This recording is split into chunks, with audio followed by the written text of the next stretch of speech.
I'm the chair of Haringey Independent Stop and Search Monitoring Group. We are organising a stop and search event at the Parkview Community School in Haringey, encouraging young people to come and share their views and experiences around stop and search encounters with the police. We will also be engaging with the local police in order to bridge the gap between young people and the police, so as to avoid youngsters getting unnecessarily arrested, leading to a criminal record, and to reduce future public disturbances. Don't be a victim of stop and search. Don't be a victim of stop and start. Come and have your say. Just to give you an introduction of some of the people who's involved in today's speakers. I stood myself. I'm the chairman of the Haringey Independent Stop and Search Monitoring Group. And then there's Lynn, who's a complaints officer, who does some very serious work about finding different ways and innovative ways of trying to get the young people that if they have any concerns or complaint about around about the police stops, that to bring it to our attention so that we can act on it, about making them aware about the interaction around stop and search. So again, if you haven't been stopped and searched, you never know, you may sometime come across that in the future, but if you are, at least you're aware of what the do's and don'ts around it is important. Now to turn on the police side, we've got Victor Alessa. He is the borough commander, the top dog in Haringey. Jonathan's a youth liaison officer. He's going to be giving some information about what young people are thinking, what young people are saying from our survey. If you're under 25, you're more than likely to be stopped and searched in Haringey. Hello everybody, my name is Jonathan Hinds, Youth Liaison Officer, Haringey Independent Stop and Search Monitoring. Okay, alright. Stop and search is a very important issue within Haringey. Many people that get stopped are under 25 years of age. Now, all reports into the riots in 2011 came up with the findings that anger and resentment by young people towards police as a result of stop and search was a contributory cause of the violence. I've personally experienced being stopped and searched since the age of 14, over around 40 times. In late 2012, Haringey Independent Stop and Search Monitoring Group persuaded the head of Cornell to let us do a consultation with their students in cooperation with the police and Young Foundation. 100 students aged 17 to 25 took part in workshops and also answered detailed questionnaires devised by Haringey Independent Stop and Search Group. Now, I'm just going to call that HISSMG, so we all know what we're talking about. That's us. Okay. We wanted to understand the impact of stop and search in the local community and on young people, in particular, on how to move forward and improve relations with the police and the community. Being stopped and searched, it is an ordeal. Okay, many people felt victimized, humiliated, uneasy and embarrassed. Some felt frustrated, violated, disrespected and angered. Some felt like a criminal who has no rights. Officers should consider very carefully whether they generally have sufficient grounds for carrying out stop and search. Because if their suspicions are wrong, they are likely to cause unnecessary upset and anger within our community. And we all know what years and years of this can do and what it leads to. Victimized, uneasy, embarrassed, humiliated, frustrated. I've walked through the world with this drudgery and pain, persecution and this shame. No one shoulders the blame for these problems. The police need to explain more clearly why they are stopping people. Now, once again, information is key. If I know why I'm being stopped, I'm less likely to become angry because I understand that you have a reason to stop me. And this is all about training. And they need to explain why you're stopping our youths. Several young people in our survey claim the police hadn't told them the reasons they were being searched. It's not just one race that gets stopped. Everybody gets stopped down here. But at the end of the day, there's proportionality within our community. And if one group is being disproportionately targeted with this act of stop and search, which is a government given power, how can we trust it? Are they being fair? These are the kind of questions that we've been asked and we've been made to put forward to the police. Recommendation number 2, officers should make sure the person understands the grounds as to why they're there and as to why they're having this conversation. But unless you ask for a little piece of paper to say, write this down so I can say that you've stopped me, I have my evidence, my proof. This is what we all don't know. I could have been doing this from when I was 14. Imagine if I had 40 of those slips. Information is key. I only found out this information about a year ago. Respect. Respect came up a lot. And a lot of people felt that the police wasn't giving enough respect. Now, some described it as the police coming with a passive-aggressive stance. We train the youth, you train the police, and we have a wonderful community. If the police, this is what some other people said in the groups, if the police are aggressive with me for no reason, I'm going to be aggressive back. Now, we have to show them this isn't the way, because aggression met with aggression only gets you in a problem. If you feel that you've come in a search and you felt uncomfortable, or the police spoke to you in a way that you didn't like, you have every right to make a complaint. How can I complain to the police about the police? But there's ways, okay? We'll go on to that.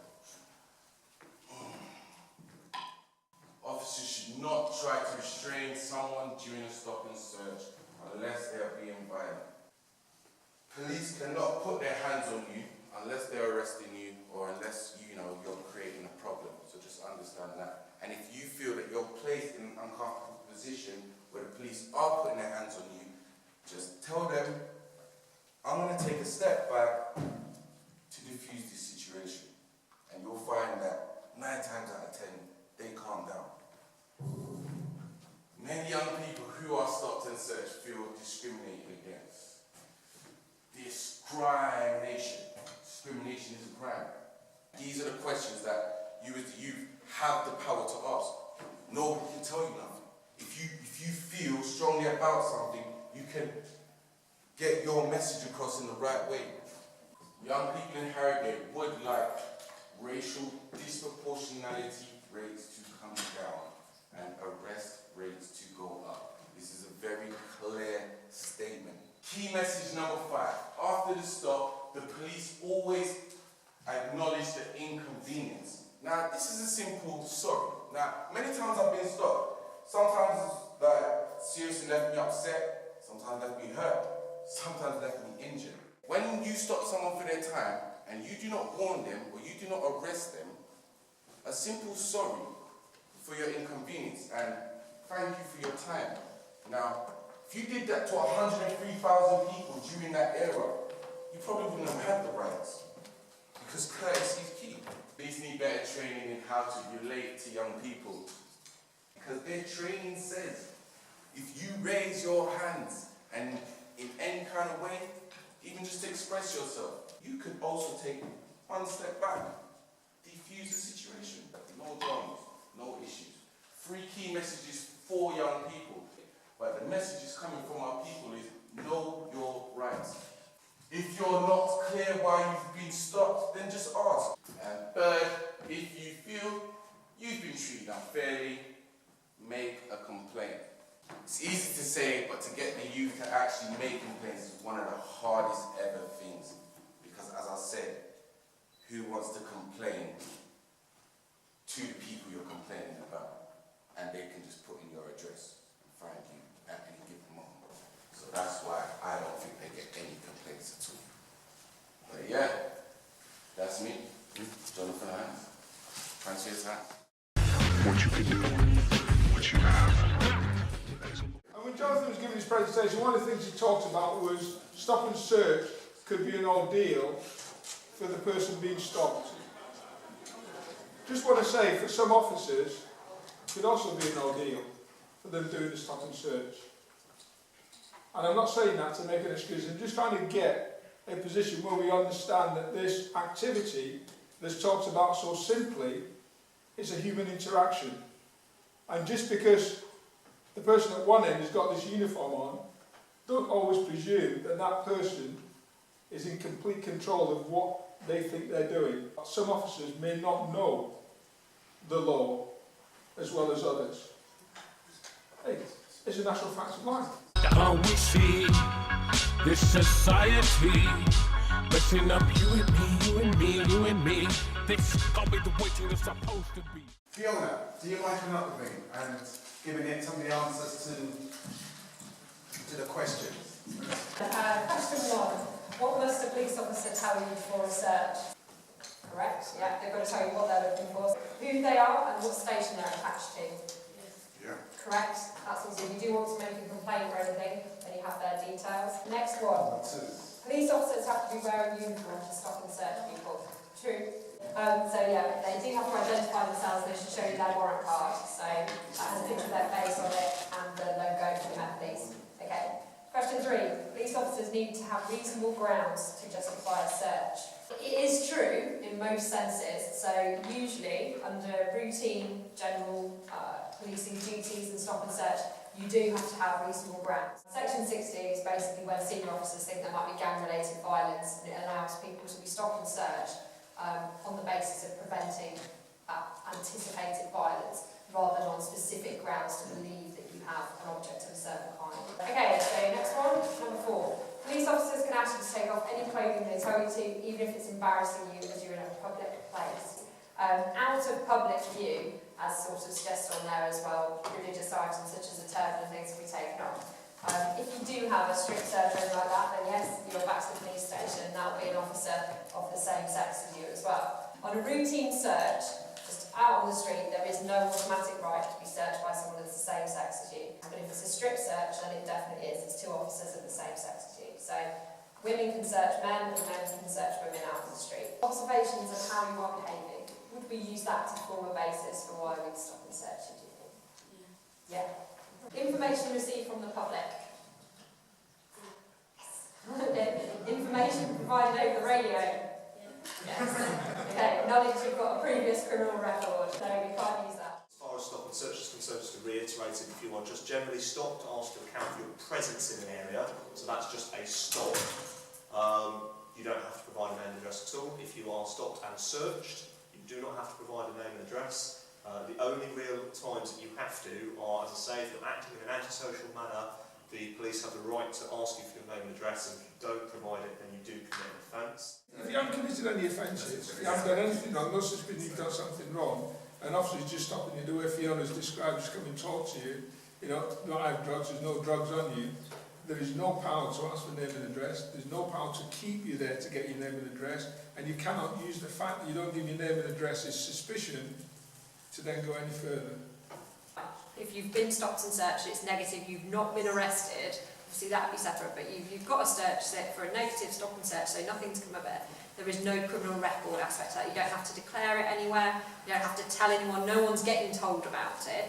The only thing is though, for our internal processes and scrutiny, we record those stop and searches on an internal database. So an officer has to come back and basically translate everything on that form onto a computer copy. It's not a criminal record, it's more, we use it more as a purpose to monitor the stop and search that's occurring. And as Ken will know, the sort of the data we discuss and the figures we discuss, we can only generate those figures through the monitoring of those stop and search slips and things. We see this society messing up. Because the other thing that's been a burning issue in the community is about getting weapons off our streets. Now, again, obviously weaponising our community. Is there any kind of thoughts that you guys have got to say? Right, sorry. If you want to tell us about somebody carrying a weapon, you can do it through an intermediary. So you could do it through a trusted person, so somebody you know, like a teacher, I'm sure that the teachers would be more than happy to listen to that information and pass it on to us through an appropriate manner. Many of you will be in schools that have got schools officers that you should know. There'll be a couple of schools officers allocated to each secondary school in the borough. There are. So in theory you can approach them, give them that information.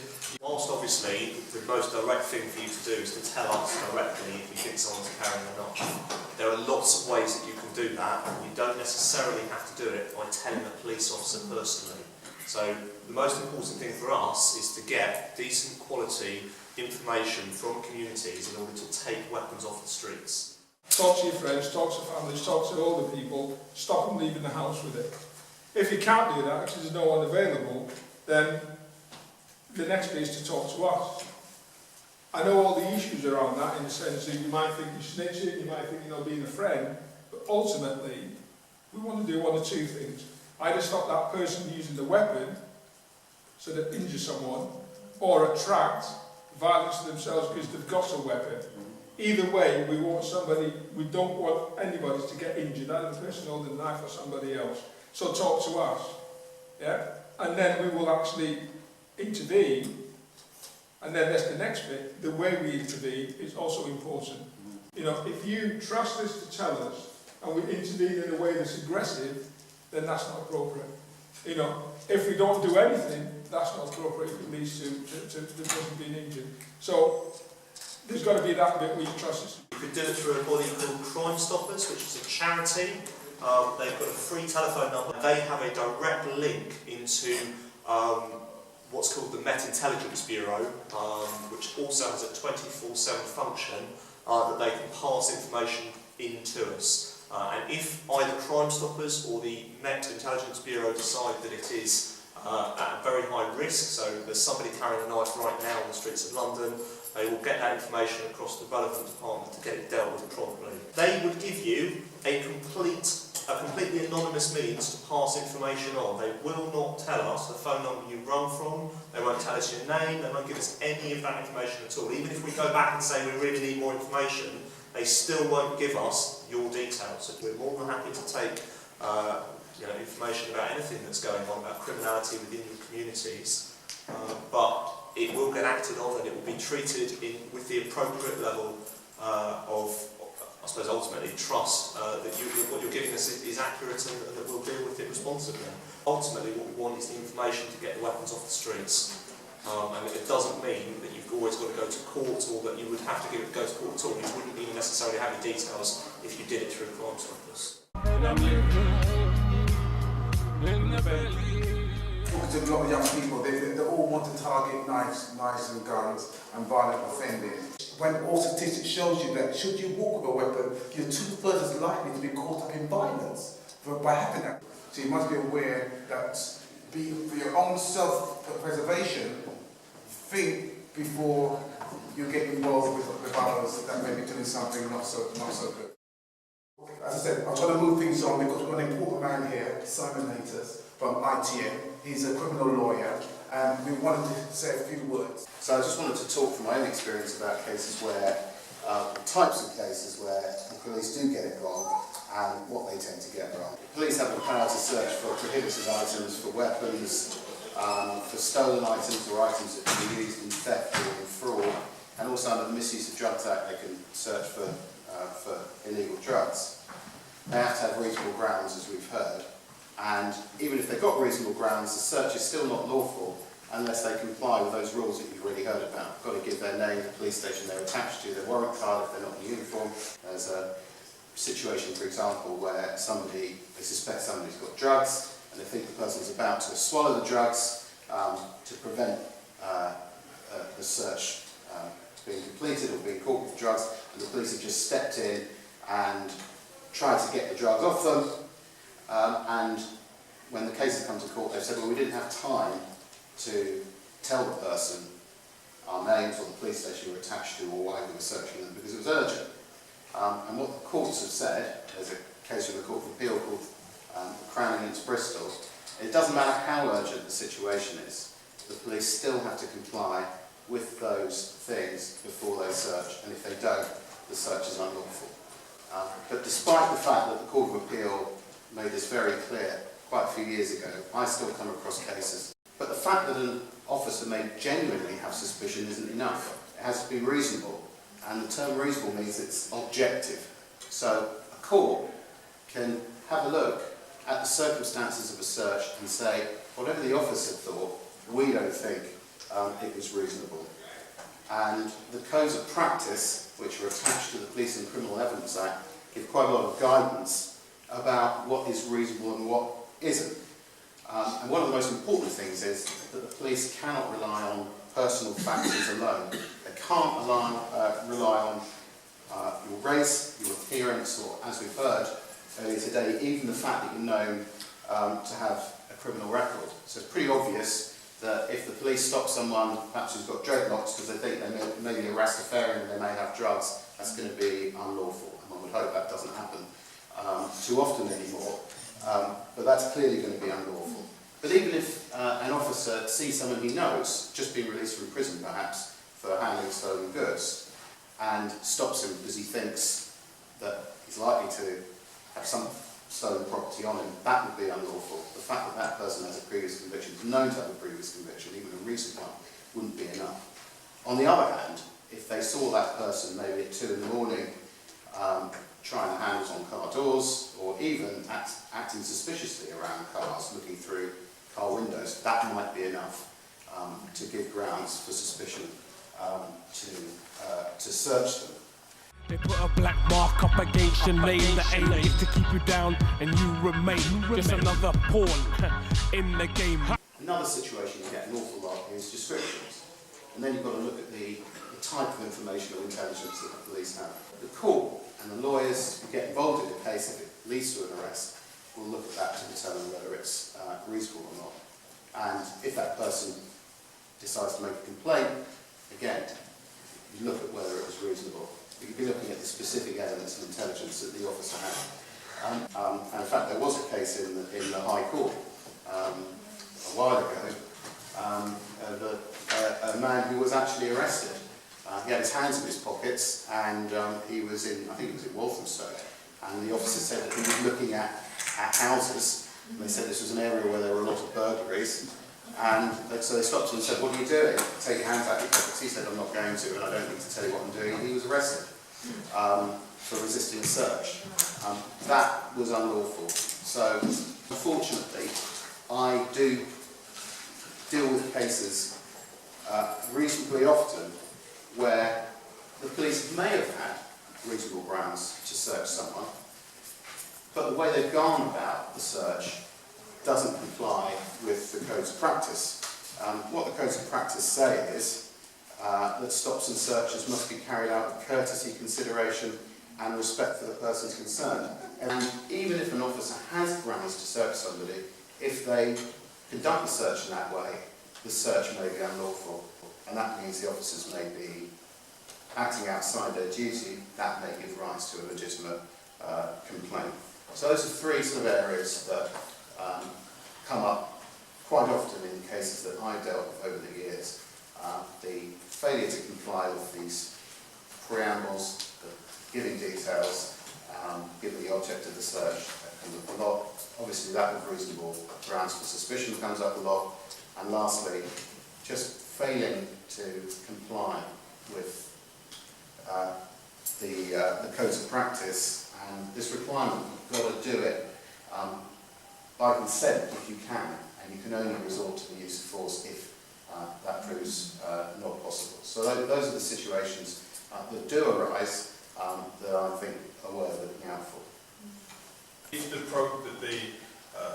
code of conduct, let's say, that wasn't adhered to in an interaction and evidence is still found, the fact that the procedures wasn't adhered to, does that negate the finding of any, does that? It is an offence to resist or obstruct a police officer in the execution of their duty, or of course to assault an officer in the execution of their duty. If it turns out that search was unlawful, then you won't have committed that offence. So that's the kind of situation I deal with quite a lot.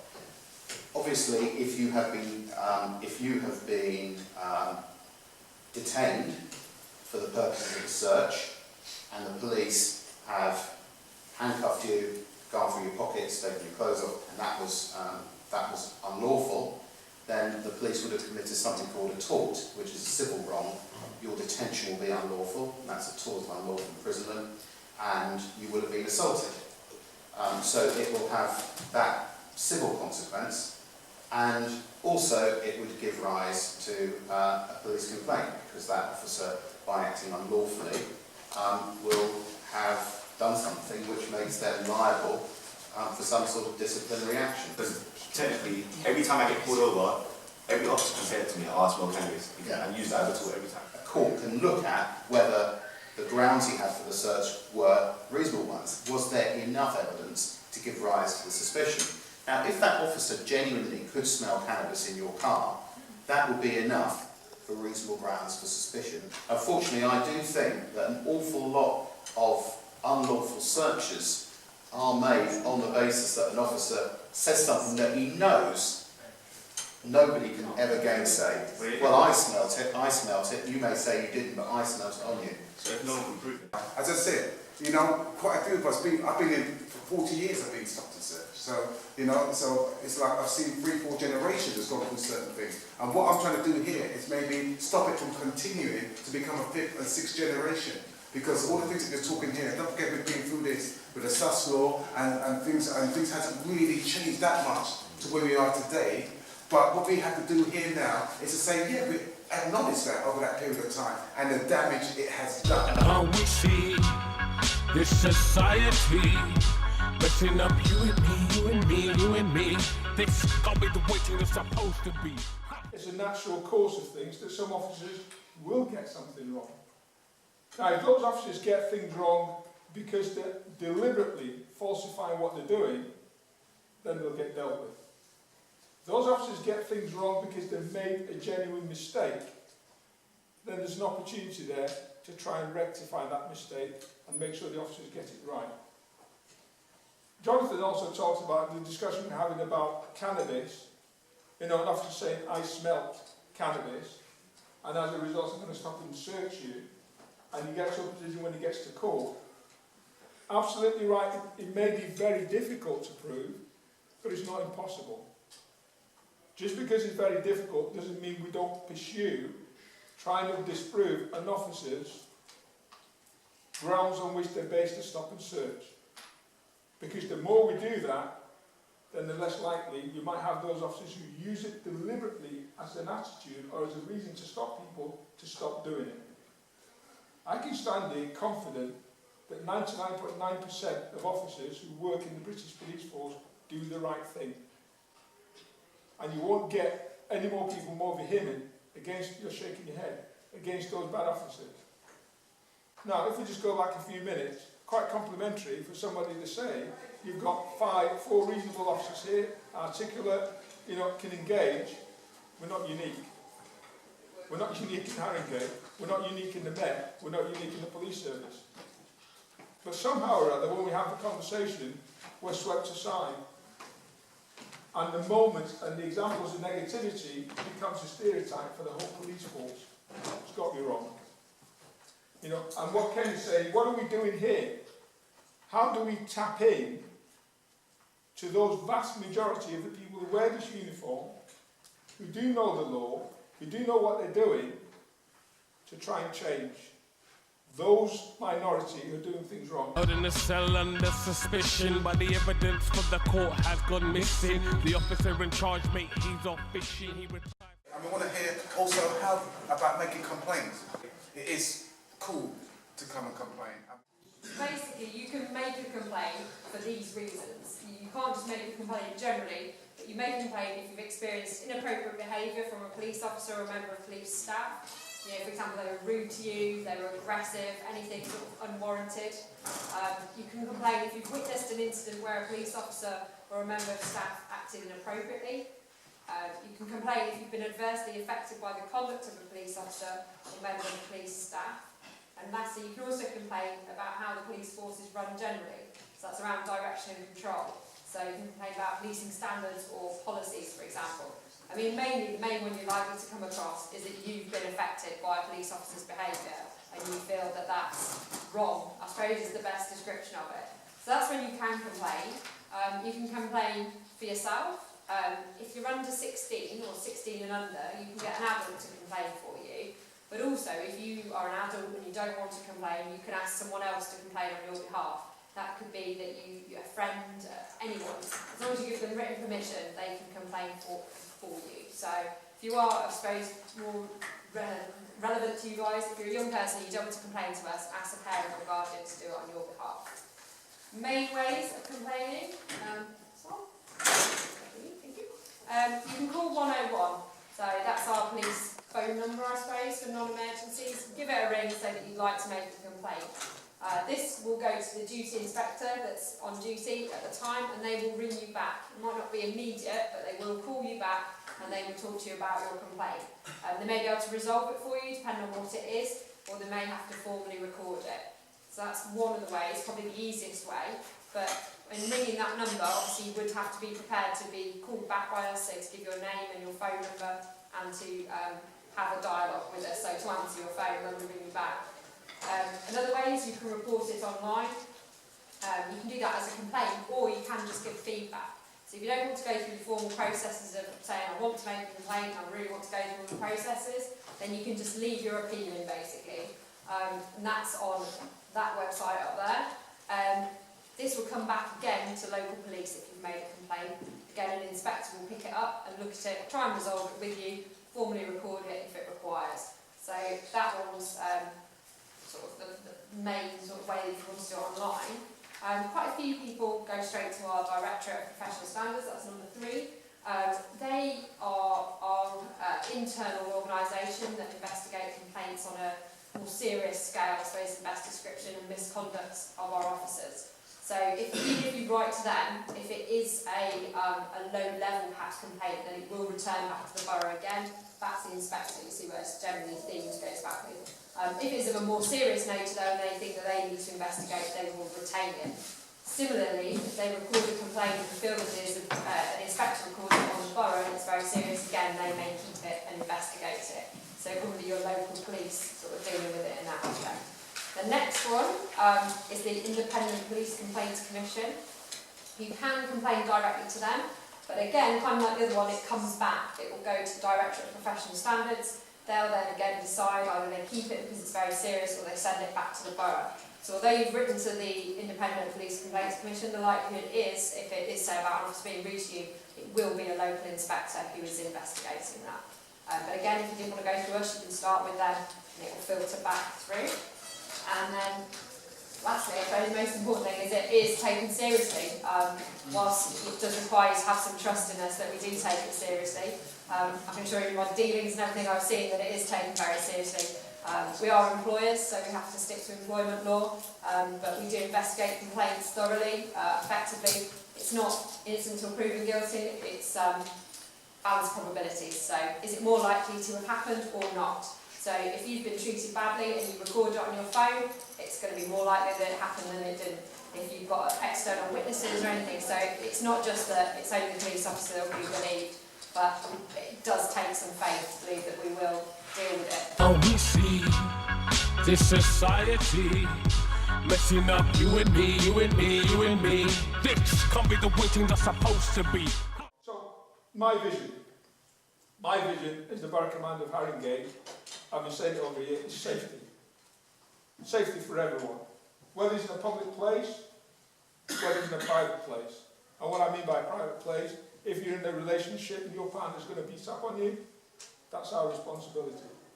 Gone are the days when someone's going to say, a man's home is his castle and the police can't get in there. Not happening. So safety across the board, but we're talking about safety in a public place. We're talking about safety of young people predominantly, which is what we use stop and search for. And stop and search is just one process for trying to keep young people safe. And we must get that absolutely right. Because although it's an activity that operational officers carry out, the consequences, the ramifications, if we get it wrong, is borne out. You don't need me to tell you about it. You know, from 1982, an instigator of the riots in Brixton to histories of where stop and search have gone wrong and have led to incidents that have damaged community, cost community, shed loads of money, and damaged the police reputation. But to make sure we get it right, We need to understand what young people want, people on the receiving end, what older people want, what the community want from us, and how we behave. Also, you need to understand what we're trying to do. So if I stand here and actually say one of the reasons we use stop and search is to keep people safe, I think we need to understand that. And then what we then need to do with events like this is how do we work together to make sure that that one activity can enable us to either reach what I want to do or what we both want to do together. So that understanding is absolutely important.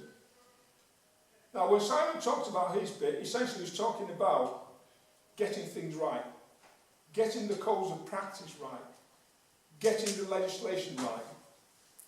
That's absolutely important. But for some of those officers who may not know the codes of practice as well as Simon does, or as well as we do, who may not know the law as well as other officers do, they need to do one thing.